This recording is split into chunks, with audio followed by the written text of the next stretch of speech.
Namur, situé au sommet de la citadelle, en plein d'un parc, hôtel 4 étoiles avec un restaurant gastronomique. Très belle vue de la vallée de la Meuse. À l'ombre de la citadelle, Namur est aussi fier de son patrimoine culturel. Elle a pu conserver quelques bâtiments du Moyen-Âge, des hôtels de maître, tout en adoptant l'architecture néo-classique ou art déco. Le long de la Meuse, on a dit, avec elle Mosane, sur la flamme, dans certains quartiers comme celui des Brasseurs, au long de la Sambre. Nombreux musées, et voilà le peloton, emmené par Francis de Greef. Le peloton avec Jens Voigt également, Quinziato pour l'équipe PLC. Oui, et même si on est relativement loin de l'arrivée, on s'aperçoit quand même que les coureurs essaient d'aborder cette difficulté dans les meilleures positions. Donc on accélère, on sait que ça va se rétrécir et il vaut mieux être à l'avant du peloton pour éviter de devoir recoller après l'ascension. Morkov qui se méfie probablement un petit peu de l'étape de demain, puisque dans l'étape de demain, toutes les difficultés seront ramassées à peu près sur les 60 derniers kilomètres. Je ne voudrais pas anticiper, mais nous en aurons tout de même 6, dont il y aura plus de points que jamais jusqu'ici à prendre. Et donc Morkov veut prendre un tout petit peu d'avance et se dit qu'avoir 3 points d'avance, probablement 4 sur d'éventuelles échappées demain, n'est pas un luxe. Et c'est probablement, enfin c'est la raison pour laquelle je serais son directeur sportif, il demanderait tout simplement de se relever et d'économiser son énergie. D'accord. Voilà, je pense qu'aujourd'hui, l'objectif de Morkov était de mettre des points à la citadelle. Il est clair que logiquement, avec toutes les équipes de sprinteurs, ils n'ont quasiment aucune chance de rallier la tournée. Donc à quoi bon insister si demain on peut encore essayer de gagner. Et allez, devant Sanchez, on a vu aussi avec le coup de bien envelopper Tony Martin, on a l'infirmerie. C'est l'infirmerie à l'arrière du peloton. Et le troisième, c'est donc bien Anthony Roux, dont on va vous reparler dans quelques instants. Gauche hier, ce qui n'a pas empêché le peloton d'être le premier attaquant du jour et d'avoir été l'instigateur de l'échappée actuelle. Oui, vous avez, ces coureurs sont des coureurs quand même d'expérience. Tony Martin, Loïseo Sanchez. Donc psychologiquement, évidemment, ça doit être difficile déjà d'être touché physiquement le deuxième jour du Tour de France quand on connaît les difficultés qui vous attendent. Quelle étape en tout cas aujourd'hui, passer un individuel maintenant, aussi pour le cyclisme, passer dans quelques instants à Sombrel, là où a vécu jusqu'à son dernier soupir. Je voudrais rendre hommage à ce monument pour la télévision, de la TBF Théomatique.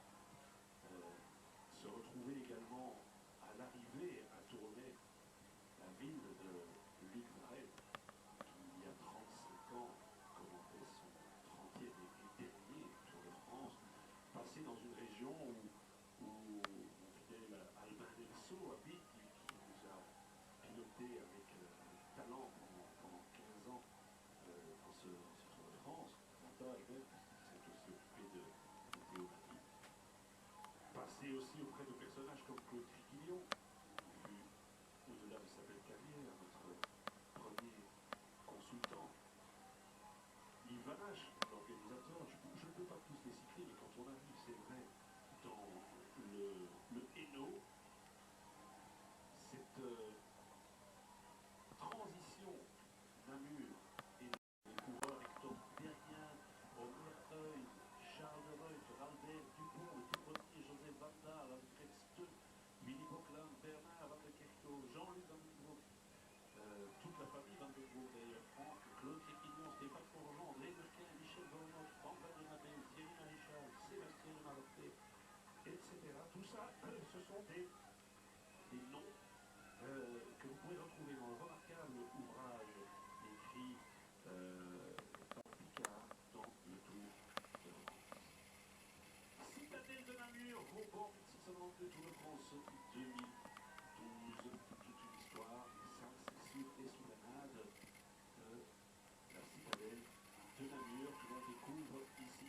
Théâtre donc de tant d'événements et pas seulement, pas uniquement sportifs. La foule omniprésente et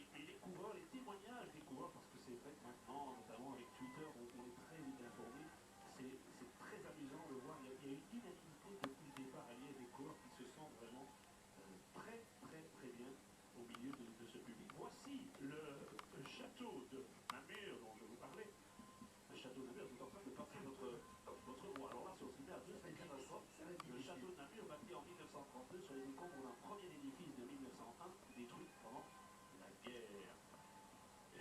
Non, je ne prends pas les mêmes médicaments. Vous êtes bien aimable et je refuse. Je vous les prête. Non, non, non. Alors, nous venons donc à gauche, Oui. droite de l'image.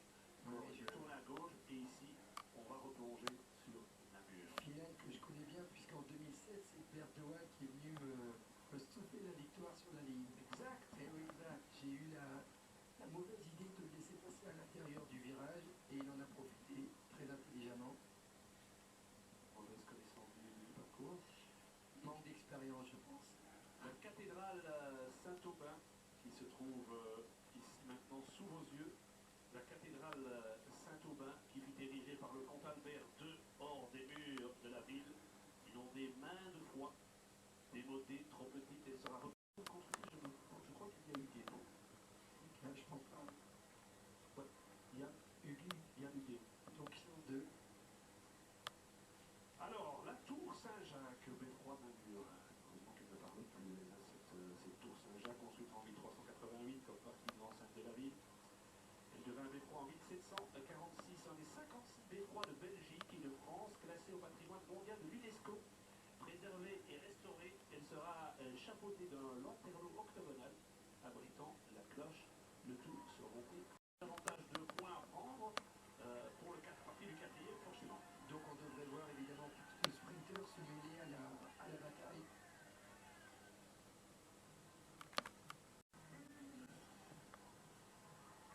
Alors le Tour d'Autriche, très difficile étape arrivée à Pitbull.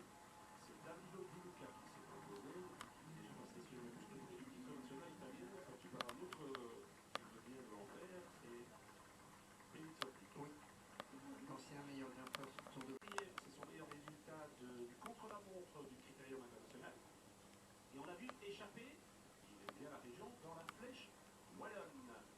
Je préciserai que son plus bel exploit, par où jusqu'ici, est une étape remportée au Tour d'Espagne de 2009 à Talavera de la Reina.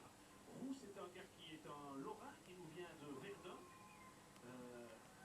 qui s'est classé deuxième de Liège-Bastogne-Liège, espoir lorsqu'il était dans l'équipe cycliste de l'Aube en 2007.